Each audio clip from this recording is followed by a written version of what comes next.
all this media industrial complex, right? You funnel in money by buying the products. We can take that money to create this media industrial complex, and then we insert our message into it. And it was because this wall that got created between producer and consumer, just organizations and people. Right. But then internet, globalization, individualization, all these movements happen that suddenly that wall starts crumbling down. Right. And the relationship between organization and people is they're all on the same side, kind of. They're just mixing amongst themselves. And that whole industrial complex of media came kind of crashing down, and people picked it up, and they do what they want to do with it. And I think what we're seeing is organizations are starting, this gets into the content strategy. Organizations are like, wait, I can pick this up, and it's not just the people running around picking up the media, it's organizations. And with advertising, these are brands, right? So I think we just see that that's what's happening. Rather than being attached to a media, whether it's Hollywood or television, that it's organizations starting to realize. We had a big joke about this. There's such a distrust in news reporting right now. If you have these brands that you trust, like people who are just so behind the Starbucks or Patagonia, and you heard they were opening a news channel, how would you feel about that? And it's weird how there's a conflict of a Patagonia person would freak out over a Fox News, but would go, oh sure, I would trust them with my news story. Where does that leave the agency?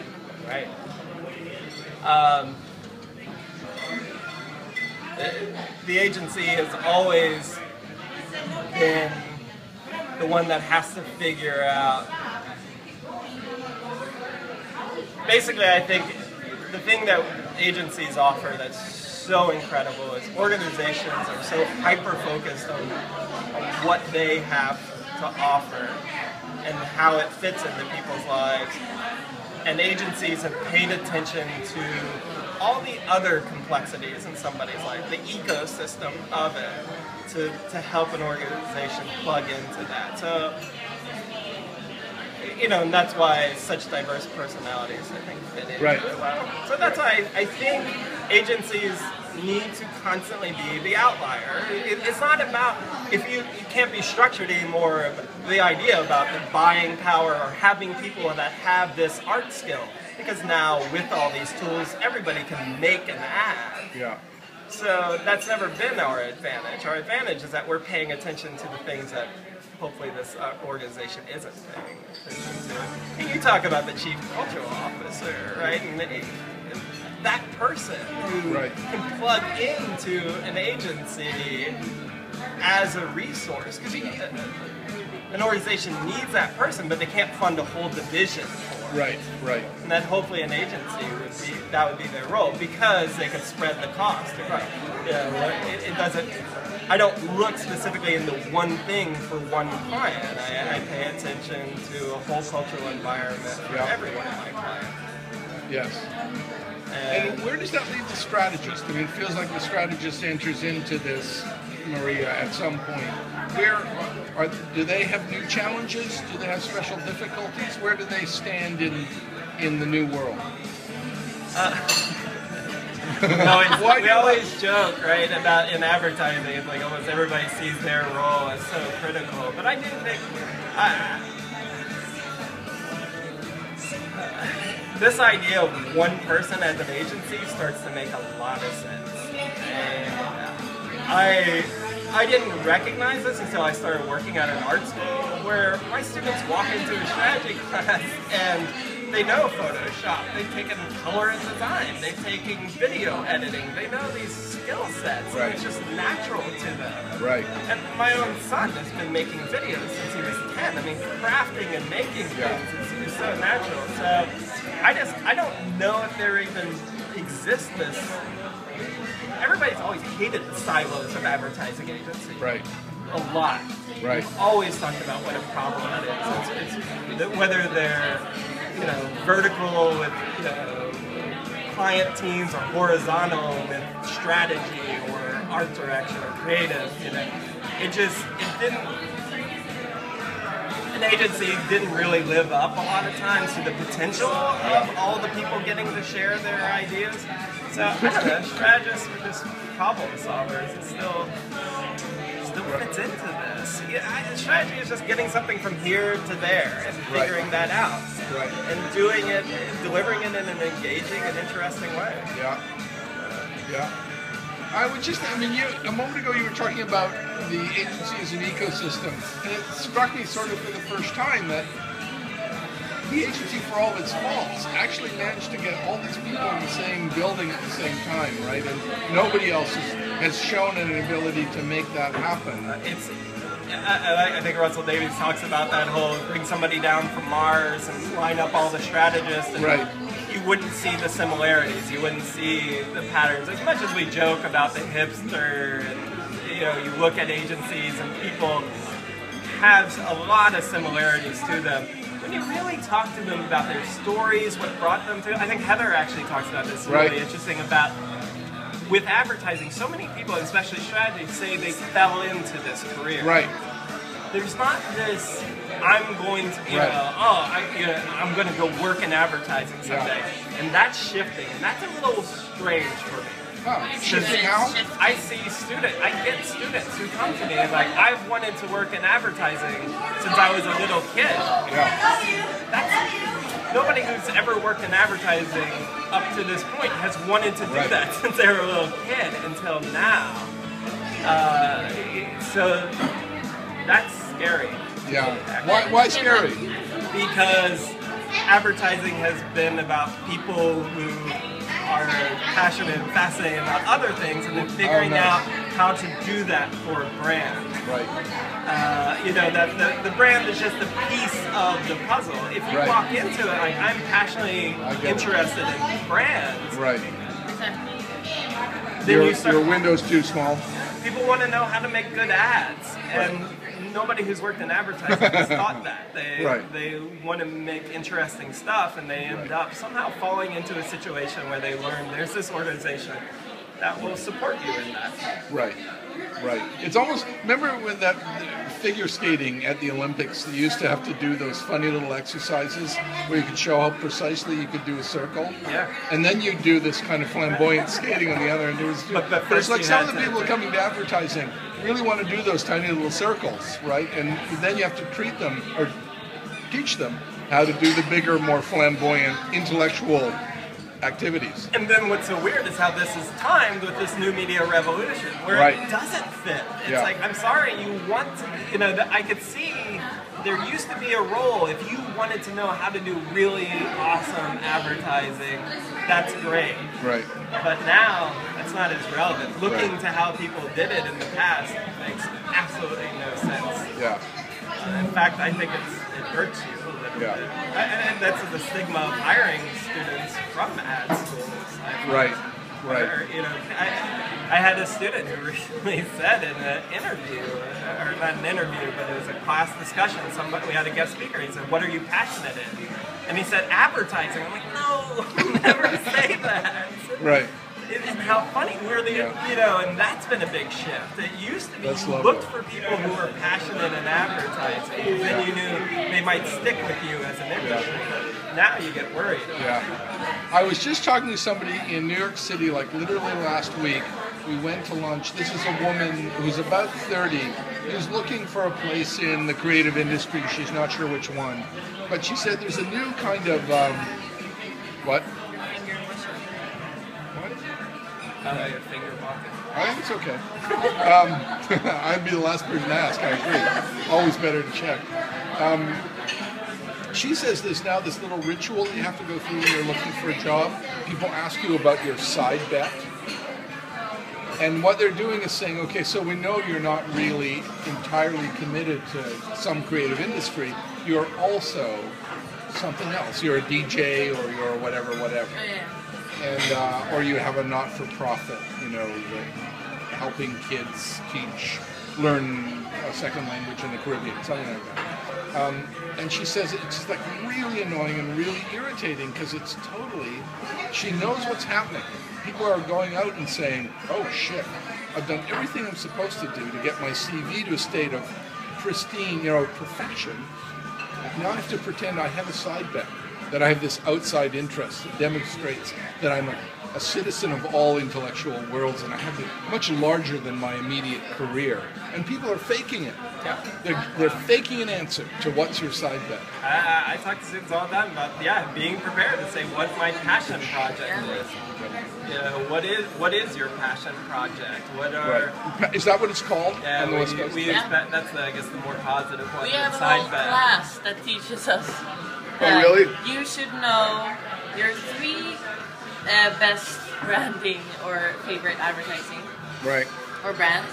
And also, what is your passion? You should know that. And you should be able to talk about it. And you should have a passion too. Not only to be able to talk about it, but also like to keep your mind focused on something else than just the work thing. Right. But why should you have to have a passion? I'm not quite sure. Well, I mean, is this an acknowledgement of the problem you're talking about? Either it is to have your mind focused on something else to keep your de-stressed or something. Right. Or perhaps your passion is your work.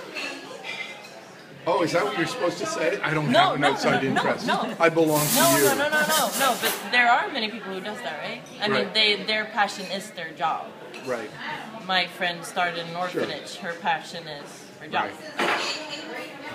But your passion is to be able to have a life outside of work, to relax, right? Right? I think a lot of it gets into the being interested and interesting thing. Right. I've been told I hire people based on the stories they tell because it lets you know, okay, how interesting is somebody? How often is their interestingness also tells you how interested in things they are. Right. So suddenly, especially in our industry, in the creative industry, you're starting to learn about their curiosity, how they fuel that curiosity. Are they willing to dive deep into things? Because often in our field, you're going to have to dive deep into subjects you don't care about. And I need to know this is somebody who's just fascinated by things, so that when you get handed something, and then how interesting are you? Can you take that information and then put it in a way that inspires people or convinces somebody to spend $1 million on it? And so I really think that's where it funnels down. Is it a way of asking how intellectually mobile? I guess 2 questions. That you have a very broad enthusiasm and you find many things interesting. It's more about articulating your interest, right? Right. But I mean, what you're looking for when you're quizzing a student is the ability to a breadth of interest, and then the ability to focus in on something. Now you're talking about the T-shaped thing, right? Yeah. I mean, that was another big part of it, right? That a passion project shows that you have depth of exploration, and that you can, and then breadth as well. That if you say I'm interested in advertising and you're there for an advertising project, it's very narrow what your breadth is. Yeah.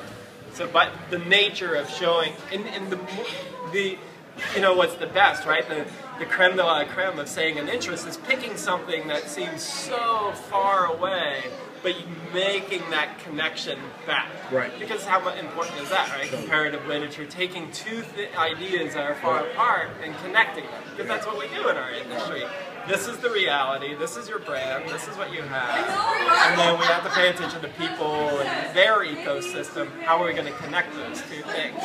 So I think a lot of times the question is loaded to see, are people able to, you ask them about something that's far away, and can they bring it back? What have you, I get asked, I worked at Wrigley Field serving food in the luxury boxes, and people love that, and they ask me about that.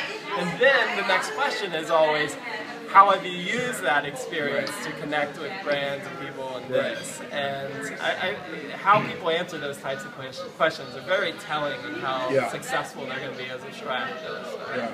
The language I use here, and I don't know if it's useful, and please, but sort of a pattern recognition. What counts now, right? When people have just volumes of data and a real breadth of experience and interest, and the client has a breadth of problems and outlooks.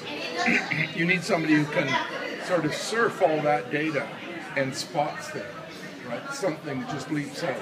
That it may be because they've seen this pattern selling food in a luxury box in Chicago. They learned something about the world there. They got a pattern, and that pattern allows them to look at complicated data and see something. Oh, hell yeah. Is that? I think that's pretty significant part. I mean, that's, look at strategist salaries, and how, you know, the joke is, what is a junior strategist? And then suddenly you're a strategist and you're doing okay. And then as a senior strategist on up, you're making tons and tons of money. Why is that? Because I say, oh yeah, well, Dell's this type of brand, has this kind of thing, and this is the kind of experience we had with them. I mean, I mean, yes, everybody makes more money as they gain experience, but the curve in our industry is pretty significant. And is there a ferocious winnowing that's going on? Many are called, few are chosen. Only a few people are getting allowed to rise. I would say it's only few actually decide to stay in, right? What's that? So if you decide to stay in. Okay. If you're working at an agency, you know, that Eric Ryan's a classic example with method that everybody talks about, but today's world of startups, you know, you work at an agency, you work for a client, people get so frustrated over trying ideas that they don't even get to see if, we talk about success and failure, they don't even get to see if they fail or not. Right. They just don't even get to see their idea realized because they're not the decision maker. They're working for a client. Right. And at a certain point in time, many strategists get very frustrated with that and decide, I'm going to go make this happen for somebody else. Right. And so I think the industry ends up kind of frustrating so much talent that it's starving for senior talent. If you're a strong senior strategic thinker, you have to decide, why should I go work at an agency? Right. Why don't I try to start up my own thing? Right. Just experiment. Yeah. Or go work client side and at least get to make decisions. Right. Right. It gets to be pretty hard. Yeah. Yeah. That's very interesting. So it's really, I mean, it's all about mentorship that keeps people in. Yeah. It's always people that keeps people in. You know, like I think the only thing I see that keeps people in agencies for a very long time is they just love working with the people that they're working with. Right. If an agency doesn't offer that, and the agencies are great, to your point, great at offering that. They're very good at attracting interesting people who do have different passions and share that with you. And it's exciting to be at an agency, and people share what they love, and they're very outward with it. Right. Alex Vygotsky was famous for signing his work emails, "Love Alex." Right. Where do you find that? And he authentically meant it. I think. So the industry, look what Alex did. Yeah.